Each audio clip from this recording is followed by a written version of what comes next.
우리는 욥과 친구들의 이야기를 통해 자기 주장으로 가득한 그 욥과 친구들의 이야기를 보게 되었습니다. 욥과 친구들은 서로 자기 주장만 이야기를 해요. 그러면서 다른 사람의 이야기에 귀를 기울이지 않습니다. 상대방의 이야기를 무시하고 받아들이지도 않았다는 것이죠. 그들의 대화는 서로 자기 말이 옳다는 주장밖에 없었던 것이죠. 결국 이들의 이야기는 맞는 것 같으면서도 잘못된 이야기, 상대방에게 잘못된 주장을 하면서 우리에게 불신만 가져다 주는 것을 보게 됩니다. 심지어 욥의 마지막 말은 자신만이 의롭다, 세상 가운데에서 하나님보다 오히려 더 자신이 의로운 존재다 라고 주장하는 충격적인 이야기로 마무리된 것을 보게 됩니다. 욥의 이야기를 들은 욥의 세 친구들은 자신을 의롭게 여기는 욥에 대해서 무엇라고 말을 할 수가 없었습니다. 내가 세상 가운데서 가장 의롭다는데, 하나님보다도 더 의롭다고 여기는데 황당해서 말을 할 수 없었던 것이죠. 1절, 2절, 3절에 있는 말씀 한번 읽겠습니다. 1절, 2절, 3절 시작. 욥이 자신을 의인으로 여김으로 그 세 사람이 말을 그치니 람 종족 부스 사람 바라겔의 아들 엘리후가 화를 내니 그가 욥에게 화를 내면 욥이 하나님보다 자기가 의롭다 하며 또 세 친구에게 화를 내면 그들이 능히 대답하지 못하면서도 욥을 정죄함이라. 욥은 이전에도 내가 내 사정을 진술하였거니와 내가 스스로 의로운 줄 안다 라고 이야기를 했습니다.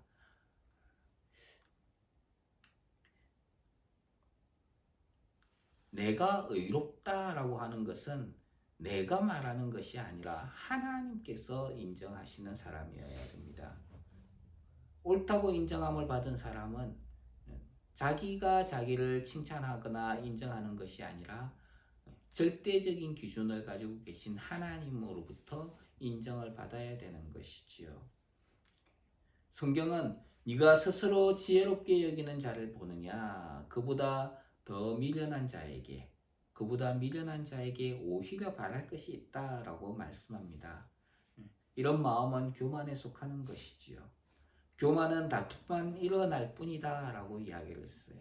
결국 이 교만 때문에 친구들과 욥 가운데는 다툼만 일어나게 되었다는 것이지요.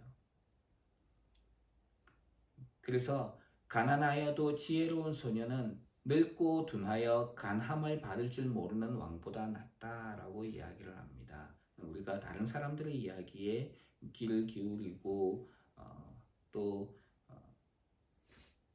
위로하는 사람들로 살아가길 주님의 이름으로 축원합니다. 자, 욥이 자신을 의롭게 여기니까 세 친구들이 이야기를 하지 못했다라고 이야기했습니다. 그때에 한 사람이 등장합니다. 그 사람의 이름은 엘리후라는 사람입니다. 엘리후라는 말은 그는 나의 하나님이라는 뜻이에요.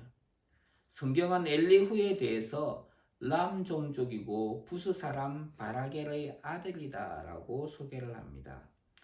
람이라고 하는 말은 높여진 그런 뜻을 가지고 있는데 부스 사람이라고 할 때에 욥이 살고 있는 우스라는 지역하고 연관이 높은 지역입니다. 발음이 같아서가 아니라 아브라함의 동생인 이제 나홀이라고 하는 사람이 있는데 그 나홀이 낳은 자녀 중에는 부스와 우스가 등장합니다. 그러니까 부스와 우스는 형제지간이라는 것을 알 수 있죠. 그러니까 이 형제지간이니까 서로 가까운 지역에 살고 있었고 그리고 욥과 혈통적으로도 가까운 관계였다는 것을 짐작할 수 있습니다. 아마도 이 첫 부분에는 등장하지 않지만은 욥을 위문하기 위해서 개인적으로 방문했다가 욥과 친구들의 대화를 조용히 듣고 있었을 수도 있었습니다. 바라겔의 아들 엘리후, 바라겔이라는 말은 하나님께서 복을 주신다 그런 의미를 가지고 있죠. 그렇기 때문에 엘리후는 욥과 함께 이 하나님에 대한 신앙을 가진 사람이었다는 것을 알 수 있습니다. 그래서 하나님에 대해서 잘 알고 있는 사람이라는 것이죠. 사실 이 엘리후의 이야기를 가만히 들어보면은 하나님께서 하실 수 있는 이야기들을 욥에게 하고 있는 것을 보게 됩니다.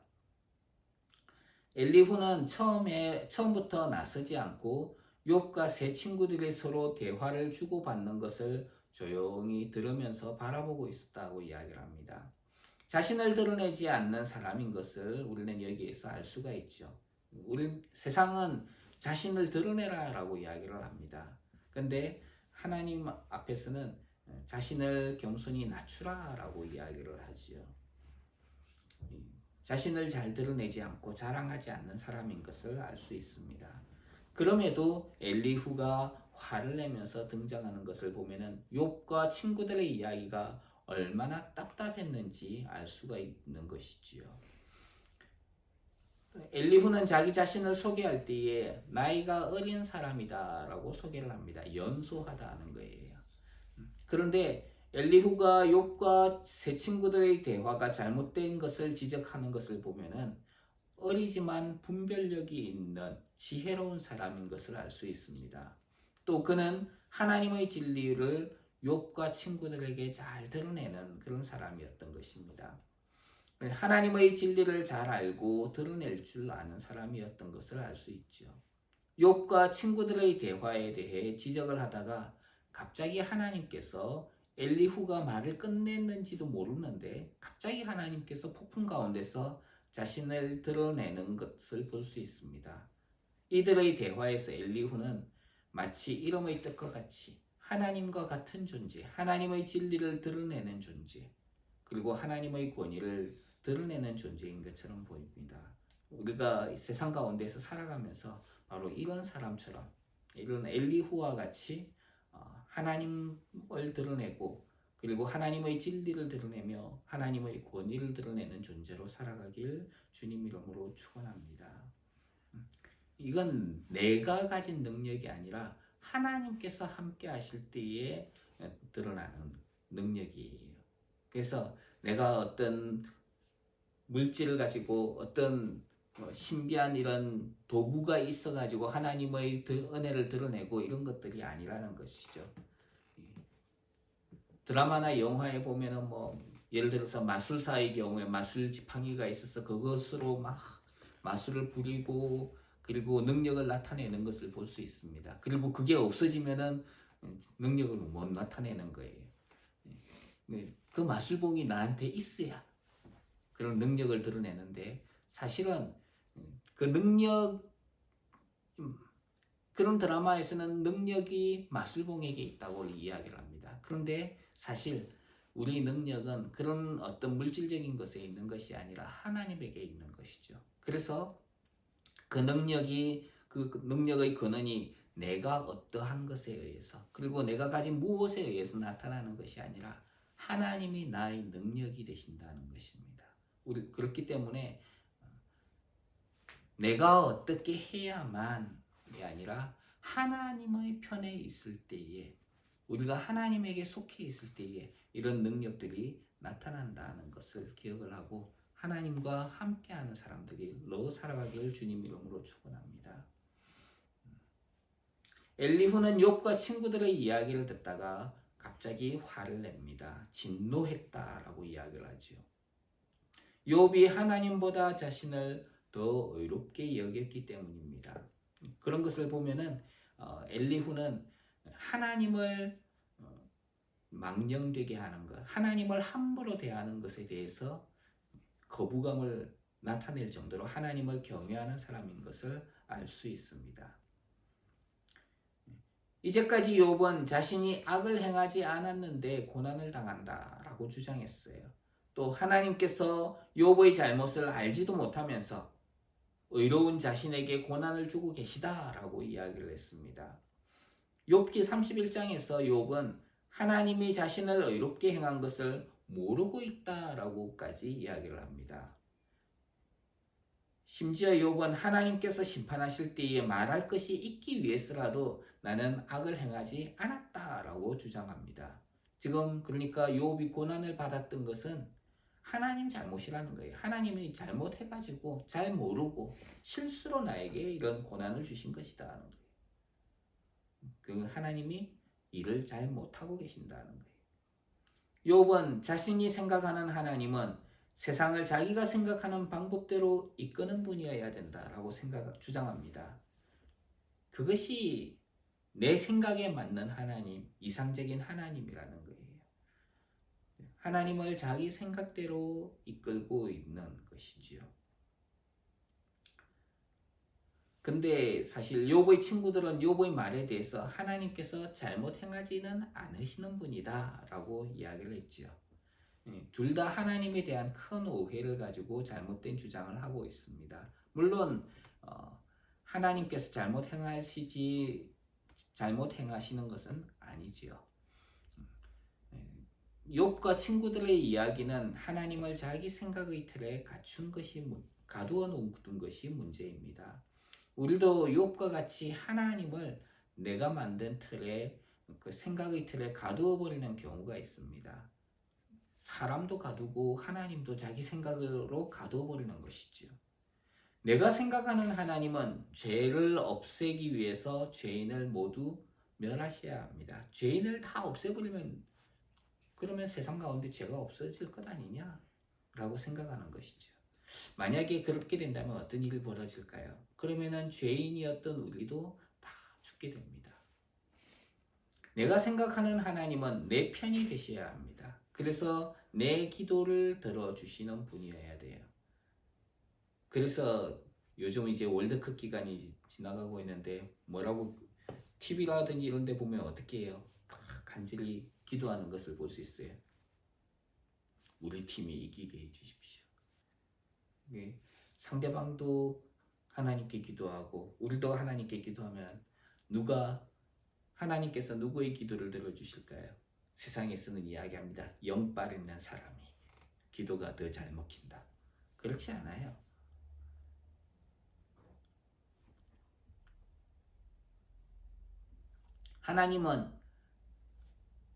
우리는 하나님에게 하나님 내 편이 되어 주십시오 라고 기도를 합니다. 그런데 하나님은 너는 내 편인가? 라고 묻고 있는 것이지요. 하나님은 너희는 먼저 그의 나라와 그의 의를 구하라 라고 하시지만 우리는 하나님이 먼저 내 요구를 들어주셔야 내가 하나님의 일을 하겠습니다 라고 말하는 것이죠. 주님은 나를 인하여 고난을 받는 자는 복되다 라고 하시지만은 우리는 주님을 믿으면 편안하고 잘 산다 라고 이야기를 합니다. 우리가 하나님에 대한 생각은 성경에서 말씀하는 그 하나님이어야 되는 것이죠. 엘리후는 자기 생각으로 가득한 욥과 친구들을 향하여서 하나님의 진리를 모르고 드러내지 않는 이들을 향하여서 그렇게 화를 낸 것입니다. 4절로 7절에 있는 말씀 한번 읽겠습니다. 4절로 7절 시작. 엘리후는 그들의 나이가 자기보다 여러 해 위이므로 욥에게 말하기를 참고 있다가 세 사람의 입에 대답이 없음을 보고 화를 내니라. 부스 사람 바라겔의 아들 엘리후가 대답하여 이르되 나는 연소하고 당신들은 연로함으로 뒷전에서 나의 의견을 감히 내놓지 못하였노라. 내가 말하기를 나이가 많은 자가 말할 것이요 연륜이 많은 자가 지혜를 가르칠 것이라 하였노라. 오늘날 젊은이들이 시대에 적응하지 못한 나이 많은 이들을 향해 가지고 하는 이야기가 있습니다. 꼰대라는 단어예요. 또 라떼라는 말도 사용합니다. 옛날 나 때에는 말이야 이렇게 이제 사람들이 이야기를 하면서 자기가 살아왔던 옛날이 더 영광스럽고 혹은 더 힘들게 살았다 뭐 이런 식으로 이야기할 때 나 때에는 말이야 이러지 않았어 이럴 때에 사용하니까 라떼라고 이야기를 합니다. 욥의 시대에는 연로한 사람들이 더 지혜롭다고 생각을 가지고 있었어요. 그렇기 때문에 젊은이들은 연세가 있는 어른들이 이야기할 때 잠잠히 듣는 풍습이 있었습니다. 엘리후는 바로 그와 같은 생각을 가지고 있었던 것이죠. 그런데 욥의 세 친구의 입에 대답이 없음을 보았다는 말을 통해 가지고 이 세 친구가 욥에게 무엇라고 대답할지, 그리고 대답할 말이 막혔구나 하는 것을 깨닫게 됩니다. 실상을 파악했다는 거예요. 그래서 엘리후가 이야기를 하기 시작합니다. 오늘날에는 지혜 있고 연로한 이들의 이야기를 들으려고 하지 않습니다. 이야기를 하면은 오히려 그 말을 듣기도 전에 비난을 하고 판단을 하고, 그리고 마음을 이미 닫아버리는 경우가 많이 있습니다. 자기 생각과 자기 주관 가운데 갇혀 있는 거예요. 그래서 성경은 우리에게 듣기는 속히 하고 말하기는 더디하고 성내기도 더디하라, 이렇게 이야기를 합니다. 8절과 9절 말씀 한번 읽겠습니다. 시작. 그러나 사람의 속에는 영이 있고 전능자의 숨결이 사람에게 깨달음을 주시나니 어른이라고 지혜롭거나 노인이라고 정의를 깨닫는 것이 아니니라. 하나님께서 흙을 빚어서 사람을 만드시고, 그리고 그 코에 하나님의 생기를 불어넣으시니까 사람이 생명이 되었다, 살아있는 존재가 되었다라고 이야기를 합니다. 하나님의 생기가 사람을 살아있게 만들었다는 것이지요. 이 하나님의 생기, 이것을 여기 8절에서는 전능자의 숨결이라고 표현을 하고 있습니다. 그러니까 사람의 속에는 영이 있는데 그것이 바로 하나님의 숨결이라는 거예요. 하나님의 숨결은 사람을 살아있게 해주시고 또 사람에게 깨닫는 마음을 주십니다. 깨닫는다는 말은 총명하게 해주신다는 것을 이야기를 하죠. 그러니까 사람의 총명은 사람이 열심히 공부한다고 임하는 것이 아니라 하나님으로부터 임하는 것입니다. 그래서 지금부터 엘리후가 하는 말은 사람이 만들어낸 말이 아니라 하나님으로부터 온 것이다 라고 이야기하기 시작합니다. 엘리후는 어른이라고 지혜롭거나 나이가 많은 사람이라고 옳고 그름을 올바르게 깨달을 수 있는 존재는 아니다 라고 이야기를 합니다. 이제까지 자신은 욥과 친구들이 이야기하는 것을 보면서 이 사람들이 나이가 많기 때문에 조용히 있어야겠다, 그래서 그들의 이야기를 들어보면서 지혜를 받아야겠다라고 생각했을 수 있습니다. 그런데 이야기를 들어보면 들어볼수록 전혀 지혜롭거나 옳고 그름을 올바르게 분별하는 이들이 없었다는 것을 알게 되었지요. 욥의 친구들은 욥이 가진 문제의 본질을 파악하기보다는 욥이 처한 상황을 보면서 판단하는 어리석음을 계속해서 되풀이하고 있었던 것입니다. 욥은 하나님보다 자신을 의롭게 여기면서 자신이 당하는 고난은 잘못된 것이다, 그래서 하나님을 향한 교만함을 드러내기 시작합니다. 그래서 엘리후는 잘못된 말을 하고 있던 욥과 그런 그의 친구들을 책망하려는 마음을 가지게 된 것이지요. 문제가 발생했을 때에 문제의 본질과 핵심을 아는 것은 아주 중요합니다.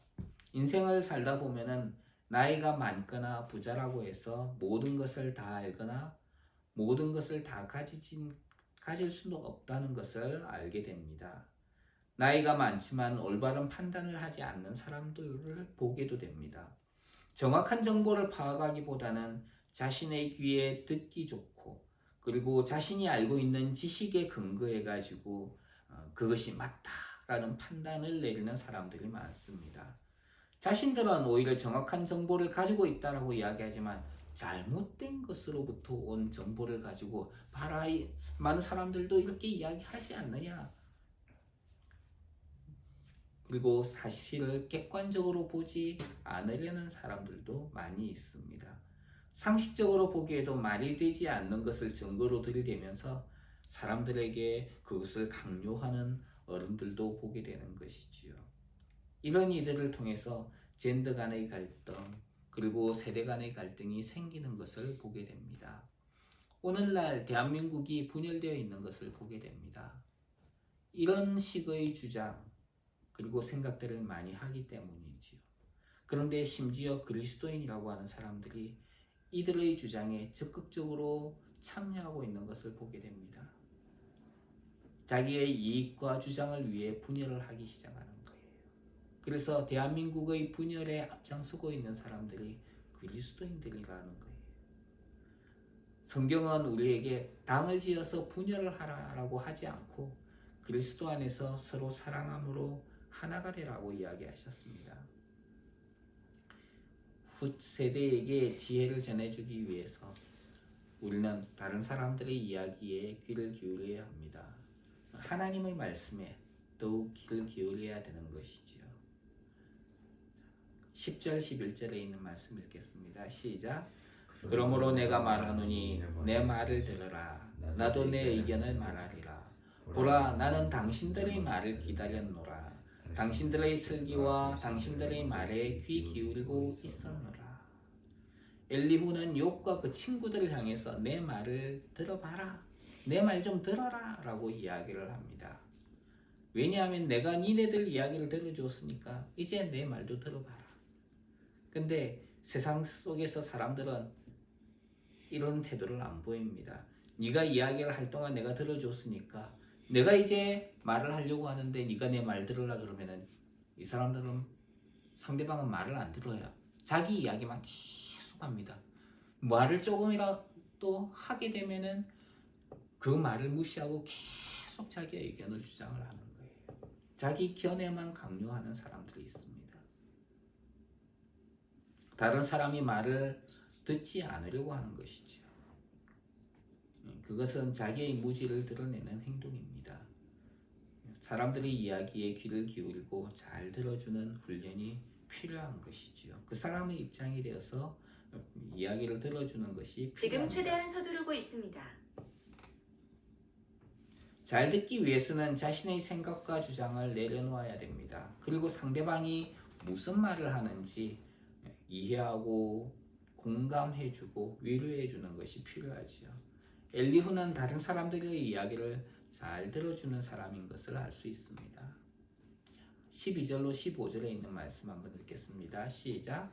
내가 자세히 들은즉 당신들 가운데 욥을 꺾어 그의 말에 대답하는 자가 없도다. 당신들이 말하기를 우리가 진상을 파악했으나 그를 추궁할 자는 하나님이시요 사람이 아니라 하지 말지니라. 그가 내게 자기 이론을 제기하지 아니하였으니 나도 당신들의 이론으로 그에게 대답하지 아니하리라. 그들이 놀라서 다시 대답하지 못하니 할 말이 없음이었더라. 욥을 끊는다는 것은 욥의 잘못된 말을 올바르게 잡아주는 것을 여기에서는 의미하는 것이지요. 엘리후는 욥의 친구들이 이제서야 자기들이 무엇을 잘못하고 있는지, 욥에게 뭐가 잘못되었는지 알게 되었지만은 욥의 친구들은 욥에게 말을 하지 않고 있다라고 이야기를 합니다. 하나님이 욥이 지금 잘못하고 있는데 저거는 우리가 말해서 고쳐질 게 아니라 하나님이 깨닫게 해주셔야 되는 거다. 그래야 욥 지가 알아서 잘못된 것을 돌이켜야 되는 것이다. 이렇게 생각하고 있었던 것이지요. 상대방이 잘못한 것을 알고 있지만은 그것을 책망하기에는 관계가 깨지는 것을, 그리고 그 사람이 자신을 비난하는 것을 두려워해서 말을 못할 때가 있습니다. 상대방이 가진 권세나 재력으로 인해서 올바른 책망이나 권면을 하지 못할 때가 있는 것이지요. 베드로가 안디옥에서 이방인과 식사를 하고 있었습니다. 유대인이었던 베드로는 유대 율법에 따르면 이방인과 식사의 교제를 해서는 안 되는 것이었습니다. 하지만 그는 유대 율법 안에서가 아니라 예수 그리스도의 사도로서 복음 안에 있는 형제들과 이방인 형제들과 교제를 가지는 중이었어요. 그때 야고보에게서, 예루살렘으로부터 야고보에게서 유대인들이 도착을 했습니다. 그러자 베드로는 자기가 유대인들이 베드로를 향해서 왜 유대 율법을 지키지 않느냐 하는 그런 지적을 당할까 두려워서 이방인과 식사하는 그 자리에서 떠나게 되었어요. 베드로의 이 행동으로 말미암아 함께 있던 바나바도 그 자리에서 떠나게 되었습니다. 베드로의 이 행동은 율법을 중요하게 여기는 유대인들에게 난 율법 어기지 않았다 하는 그런 것을 보여주기 위한 행동이었습니다. 하지만 이방인 그리스도인들에게는 베드로의 행동이 율법 아래 사는 유대인들과 자신들을 차별하는 행동이었던 것이죠. 그리스도 안에서 유대인과 이방인은 차별이 없다. 이것이 복음 안에 있는 자들을 향한 이야기입니다. 그런데 그런 복음의 내용을 베드로가 몸소 거부한 것이죠. 그것도 사도들의 지도자라고 알려진 베드로가 그런 잘못된 행동을 한 것입니다. 이것을 외식이라고 이야기를 합니다. 이 외식의 모습을 본 바울은 많은 이들 앞에서 베드로를 책망하였습니다. 베드로를 바울이 책망했다. 대사도를 예수님을 나중에 믿은 바울이 책망을 했다. 이것은 바울이 자신을 드러내기 위한 행동이 아니라 교회의 지도자가 하나님 앞에 올바로 서도록 하기 위해서, 그래서 잘못된 행동에 대한 책망을 함으로써 진리를 드러내도록 하기 위한 것이었습니다. 책망을 하지만 그 안에 사랑이라는 동기가 없다면 하지 않는 것이 좋습니다. 다른 사람을 책망할 때 우리가 가져야 할 것은 그 동기가 사랑이어야 한다는 것을 기억했으면 좋겠습니다. 엘리후는 욥이 잘못된 이야기를 해도 욥의 친구들이 잘못된 대답을 하는 것을 보면서 그들이 잘못 이야기한 것에 동의하지 않겠다라고 이야기를 합니다. 엘리후의 이야기를 들은 욥과 그 친구들은 할 말이 없어 대답을 못했다라고 말합니다. 12절로 15절에 있는 말씀을 다시 한번 보면은 특별히 14절에 그가 내게 자기 이론을 제기하지 아니하였으니 나도 당신들의 이론으로 그에게 대답하지 아니하리라 라고 이야기를 합니다. 욥이 엘리후에게 말을 하지 않았다는 것이지요. 욥이 엘리후에게 이야기를 했다면 엘리후는 그거에 근거해가지고 뭔가를 이야기를 해야 됩니다. 그런데 욥이 엘리후에게 이야기를 하지 않았으니까 친구들처럼 자기들이 가지고 있는 이론을 가지고 자기들의 생각을 가지고 욥을 책망하지 않겠다는 것입니다. 전혀 다른 새로운 방법으로 욥이 잘못 알고 있는 것들을 지적해 주겠다라는 것이죠. 욥의 그 이야기의 반박이 논리의 반박이 아니라 그냥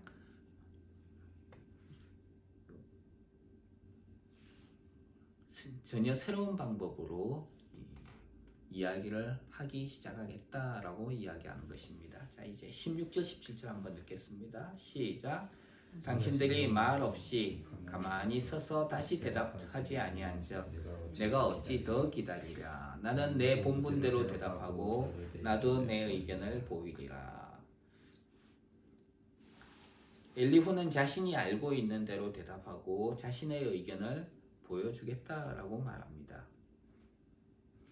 엘리후는 자신이 욥과 그 친구들의 잘못을 지적하고 바르게 하는 것이 자기가 해야 될, 지금 이 상황 가운데서 자기가 해야 될 것이다 라고 생각했던 것입니다.